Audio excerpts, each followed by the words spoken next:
Ladies and gentlemen, boys and girls, you know who it is. It's World of Wrestling here today to discuss about AEW Dynamite, April 5th, 2023 review. Well, just as a side piece about WWE, sad news about Vince McMahon taking over creative, apparently, from what everybody else has been saying. I'm going to be having Random Wrestling Talk episode number 54 and discussing about Monday Night Raw from this past Monday and WrestleMania, because my WrestleMania review that I went live on did not it didn't come in very well because the internet went out on me in the middle of the live stream, and I didn't feel like redoing the entire thing all over again live. So I will go over that entire show with you guys, as well as the Monday Night Raw episode tomorrow night. I will start it, though, at 7 o'clock, more than likely. I am on a week off from work, so I do have the time to be able to do so and go over that with you guys and give you guys a full-fledged review on everything. But yeah, getting away from WWE, because that's going to be a whole different can of worms that we're going to be sitting through discussing for quite a while tomorrow night. Let's talk about AEW. Tonight, AEW was a good show.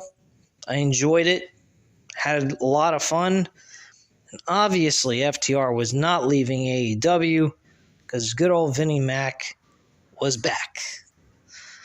And I didn't figure FTR was going to leave AEW for WWE so they can work in the same shitbag place that they left many years ago.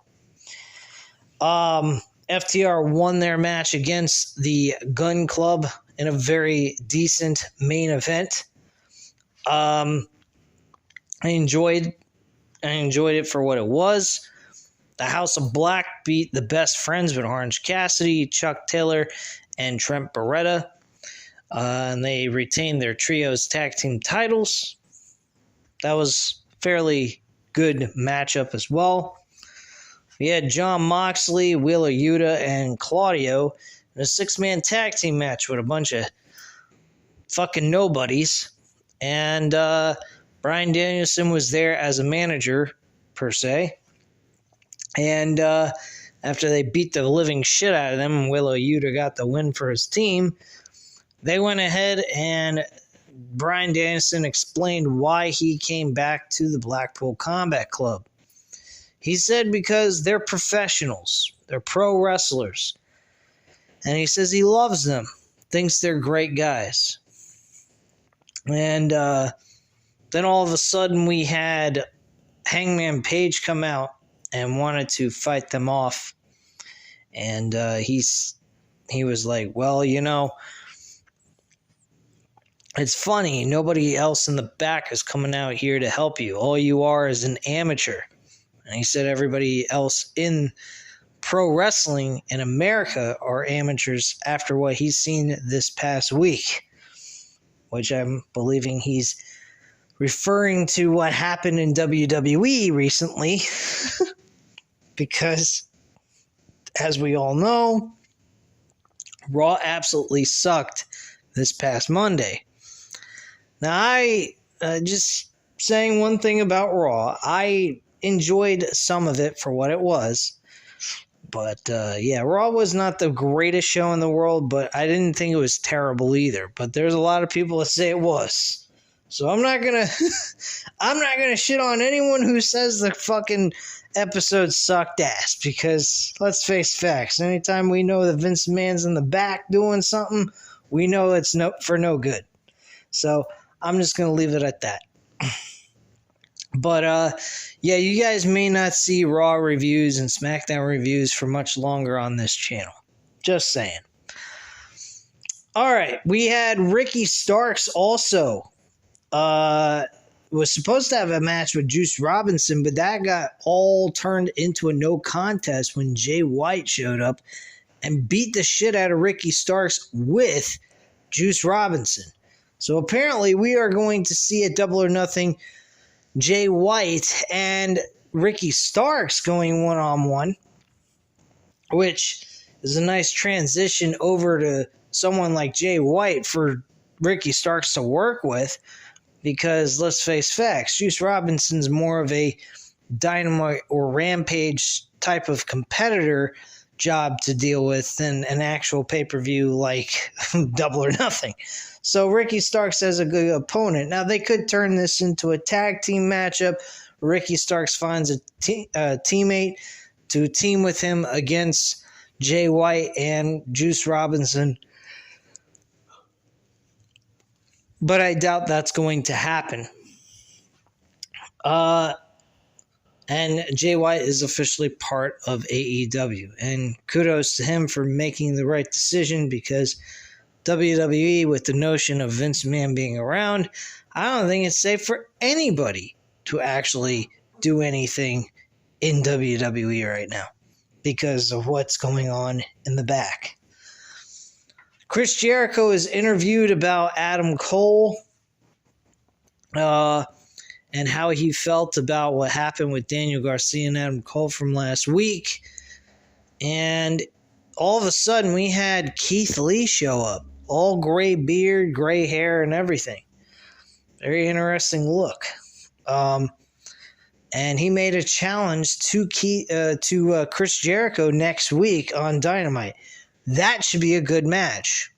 Number 2, I'm glad they went ahead and put Keith Lee on television. It's about fucking time. The guy's a very talented guy for even his size, and he's not in the best of shape, but he's a guy that can do good things in the ring, and he's entertaining as fuck, and he's a hard-hitting motherfucker in the ring. So kudos to Tony Khan bringing him into the picture on AEW Dynamite and having him wrestle Chris Jericho next week. The big announcement. Actually, before I go into the big announcement, let's talk about the AEW Women's World Championship match between Jamie Hayter and Riho. This match was pretty fucking good, actually. I enjoyed this match. Good work overall. Jamie Hayter wins the matchup with an aggressive clothesline. Sorry. And got the 1-2-3. Riho did an excellent job here. Jamie Hayter and her worked very well together in this matchup. No complaints whatsoever. Tonight's wrestling was really good. I enjoyed it. What else? Oh yeah, the big announcement by Tony Khan. Tony Khan made the announcement that with hold on one second. It was actually Nigel McGuinness. Excuse me, I almost forgot his name there. I do apologize. I had to just find out who the fuck that was again. But yeah, Nigel McGuinness was making the announcement with Tony Khan. Nigel McGuinness, I believe, is going to be an announcer for this major event. And Tony Khan made the announcement that the All Out pay-per-view will now be called All In for August 27th, where they will compete at Wembley Stadium in the United Kingdom. Well, funny. AEW is playing tick for tat with WWE. Guess getting a little even with WWE running a Saudi show, King of the Ring / Queen of the Ring pay-per-view event right alongside the same weekend that Tony Khan is running his Double or Nothing pay-per-view event. So I guess apparently with WWE having the Money in the Bank pay-per-view event taking place at the UK, I guess Tony Khan wanted to get a little even and have this major event happen on a bigger stage in Wembley Stadium. And I don't know why they changed it to All In when really what they're doing is they're going all out for this shit. I mean, a stadium event? This is the first time ever AEW's ever done a stadium event in their existence. I've been clamoring for this idea for a very, very long time, since the pandemic, of them doing this in Jacksonville, Florida, where the Jaguars play. Since his father owns it, it would be easy for them to just have the event take place there, and they can get as many people as they can to fill up the seats. And during the pandemic, it would have worked out perfectly fine. They would have gotten maybe 40,000 people, stretched them out throughout the entire stadium, where it would have been safe for everyone to sit and enjoy the show. Or somewhere close around that range, maybe like 25 to 30,000 people possibly. But that's not here or there. Point being is that Tony Khan's playing tit for tat with WWE now. And I like it. I really do. I think it's about fucking time that WWE gets a taste of their own fucking medicine. I got a humongous rant. I had a conversation with Matt 87 Eagle over the phone today, and he really laid out his feelings and frustrations about Vince McMahon and his issues. I'm sure he'll be laying out more frustrations in the chat tomorrow when we go live. And I will be straight up honest with you guys. I don't know how the fuck you can book good shows the way you've been booking them, and then book an atrocious fucking show the next night after Raw, after Mania. I don't know how you do that.